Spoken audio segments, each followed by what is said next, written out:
show. Personal Finance. Personal Finance brought to you by Standard Bank Wealth and Investment. Standard Bank moving forward. Our Mr. Money, Warren Ingram. He is with us in studio this evening. It is the latest round in his Lessons from Omaha from the great guru Warren Buffett. And it's really tonight, I think, about how Warren Buffett doesn't follow trends. He swims against the tide, and he's got the money, the guts, and he's had the time to do it. And just this incredible conviction in his own understanding of how things work to follow it through. I think often when most other people would have folded. Most other people would have capitulated at some point, or their marketing engine wasn't strong enough to get them through. I always think, there must have been more people than Buffett that had the ability to understand what was going on, to swim against the tide and make the right decision, but they couldn't keep their investors to hold the faith with them to actually to stick it out. And that's what he has done well. And what's interesting is, his share price has halved twice since 1965. And if you think about most companies' investment businesses, if their performance halves, that's pretty much, that signals the end of the deal. And it signals the end of a career of an investment manager. Nobody wants to hire anybody who's lost client money. And here's a guy that powers through that, doesn't pay you dividends, and when you really give him an objection, he tells you to sell his share.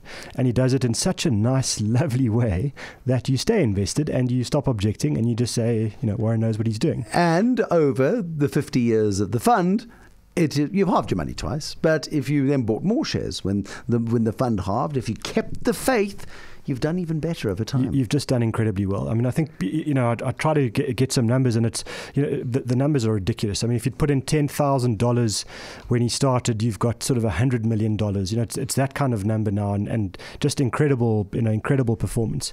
And to swim against the tide, I was trying to think of a good example that's applicable today, and it would be very much like a South African fund manager saying, when Naspers was 500 Rand a share, just saying, well, I'm not going to buy it. I don't understand it. I don't understand this newfangled internet thing, and I'm just going to avoid it. And then a third of your whole stock market is newfangled Naspers kind of thing, and it goes from $500 to $2,000, and everyone says... Imagine if you were the guy, though, who bought Naspers. And I think Naspers, in recent memory, was at about $14, and they were going through all kinds of trouble in China. They'd gone into China, and they'd bought lots of internet businesses, and they'd put lots of their Chinas into Chinese businesses, and the real Chinese went, I don't think so, and the businesses collapsed. And they wrote off a lot of money through the early part of the 2000s. They then went, if we buy minority stakes and we let locals run these businesses and we just sit back and harvest the returns, and that's what Tencent paid, how Tencent paid off. And how did it pay off? It has paid off. Imagine if you bought those shares at $14, doubled your money and sold them at 28. Yeah. Regret. Anyway, Warren Buffett, let's focus on him, please, because, again, he avoided the 1990s tech stocks. That's well known and it's well understood. When the dot-com bubble burst in 2001, he was left smiling. The market collapsed and he had cash. But I think the psychology of being able to do that at a time where you're the dinosaur, that's what he was said. People said, you're a dinosaur, this whole world has moved on, you don't understand how business gets done anymore, and he just piles ahead. And as you say, great, the IT bubble bursts, but I wonder, the psychology of being able to get through a situation like that must be incredible. The pressure that he was under to change his ways. But then, as if to emphasize his dinosaur tendencies, around that sort of time, he starts buying railway lines. 2009. At a time when FedEx is flying aeroplanes and when stuff is being transported around the world by road much more quickly, much more efficiently. It's not great for the roads, but the world has moved on from trains, and Warren Buffett decides, you know what? I like the arteries, the connecting, the way in which these railway lines connect America. And he buys American railway companies. And he then proceeds to invest a lot of money into these railways as well. So not only just committing a huge amount of money, and it was a big amount of money for them, but then adding, doubling up on his bet again. And what you realize is, again, swimming against the tide, because he says to himself, a railway is the most natural monopoly you're going to get. If you buy a high quality railway that delivers the goods on time at a fair price, no one's going to build a railway line right next to yours. Just by definition, you've got a monopoly. So if you charge a reasonable price, you can charge an increasing price pretty much forever, and you've got zero competition. And the best part about it is it's completely legal. No regulator is going to come and say, hang on, you can't have a railway here anymore, because it's required. And there is just no natural competition other than roads, etc., etc. But and then he also does the contrarian stuff. The world is turning its nose up at sugar more and more. Lots of countries. Mexico imposed a sugar tax on soft drinks. Pravin Gordhan in our budget this year said that the National Treasury is considering a soft drinks tax on the sugar and soft drinks, a new sin tax. I think he should go far harder, and he should go to Tongaat Hewlett and say, for every kilogram you produce, we'll charge you a tax at production, and then you can pass that on to all your customers. So the stuff that ends up in biscuits and pasta sauces and all of that sort of stuff gets taxed as well. Feel nothing for sugar. But Warren Buffett goes and buys 10% of Coca-Cola, the sugar distributor, the world's most successful distributor of sugar. And then in the annual general meeting gets tackled for it. And gets tackled almost on an ethical basis. How can you morally defend promoting Coca-Cola, which he does all the time? And he drinks it all the time himself. On stage, in full view of cameras, etc., very obviously promoting it. And he says, and actually Charlie Munger, his partner, said it even better. He said, the studies that you're quoting about this, because an analyst quoted a study at him. He said the study is immature and stupid, quote unquote.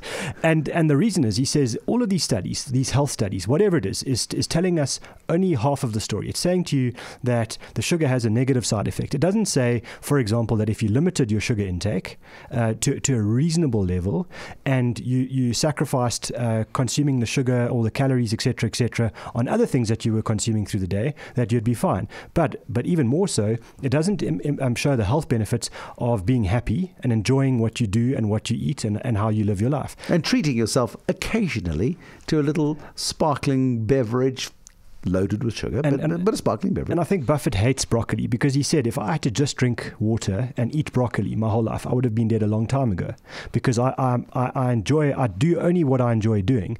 But yes, I do moderate my calorie intake, and so I'm conscious of the fact that this drink has a lot of calories in it, but then I won't have calories in other things.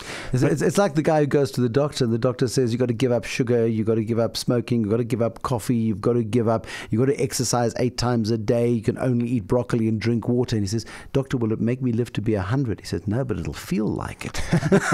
That's the point, isn't it? And yet we've got the 85-year-old and the 92-year-old who are living examples of what. Okay, so that's fine. Those are the facts. What do you, as somebody who advises people on how to invest their money, take out of the wisdom, the apple pie wisdom of Warren Buffett, when he looks and he goes, I'm not going to follow the herd on this. I'm going in the opposite direction. What does it teach you? I think in our time right now, living in the country we live in the conditions we're living in, with the incredible negativity that we're faced with every single day, it's telling me that perhaps we are developing a herd mentality at the moment. Perhaps we, especially sort of the upper income type people who have assets that can be destroyed, those with something to protect, are getting themselves into this mentality of we are in a lose-lose situation on a permanent basis.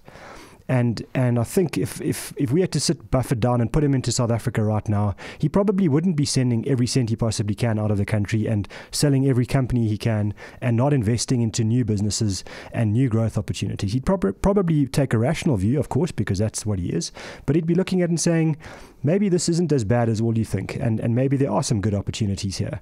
And that's what I keep thinking to myself, is I'm almost asking myself, what would Buffett do? Because I can't say what would Warren do. And the view is maybe there are a lot more opportunities than we think right now, and we shouldn't get so negative. And I know I say this every day to numerous people in every boardroom meeting, and they look at me as if I'm smoking something really good. But I think it's probably time to be rational. You're the guy who brought like an array of blades and asked me to choose which blade you should use to slit your wrists in the day after Nhlanhla Nene got fired. You're right. Emotional reaction and a terrible one. I mean, it turned out to be, if I had acted on it from an investment point of view, I would have been sending out rands at 18 to the dollar. And it's now, 15.40, 15.30, and would have been a really lousy investment decision on that. But that's such a good lesson, isn't it? It is. Warren Buffett, the lessons from Omaha with Warren Ingram. Our guy, we sent him to Omaha, Nebraska, and he came back full of wisdom and joy and happiness and good unemotional sense. Let's hope it's not a temporary condition. Absolutely, otherwise we send you back. You'd like that. We've just been discussing the way Warren Buffett can often swim against the tide. So when the whole world is getting excited about a theme or a trend, and everybody's buying shares, let's say tech was one of the big themes that he just never bought into, he'll be the man that's going in the completely opposite direction. If he could, he might not be selling those companies, but he's certainly not buying them. And I think he's developed a very strong track record for finding his own path. He lives in Omaha. He operates in the middle of America, far from Wall Street. So this is a man who many would say is contrarian. Is that a good philosophy or a good way of making money? Yeah, it's a very good question, Warren, and I think one's got to be careful here. It's being contrarian just for the sake of it is definitely not a good strategy, and not for the faint-hearted. Looking for those gems that nobody else can find in the market takes some serious homework. In this day and age, it's very difficult to find. So you've got to have serious conviction that you've found a gem. And then, of course, you've got to go into the market and buy when everyone else is selling. That's not easy, when there's a lot of noise in the market. And then, of course, you've got to have the patience to sit on your hands, to sit through the ups and downs and the volatility and the naysayers and the market noise, as I said, to wait for that moment when that value will be extracted. Of course, if you've got that patience, you will be rewarded. But that's very difficult for most investors. And, as Warren famously says, when others are fearful, be greedy, and when others are greedy, be fearful. I think it's very true, but not easy.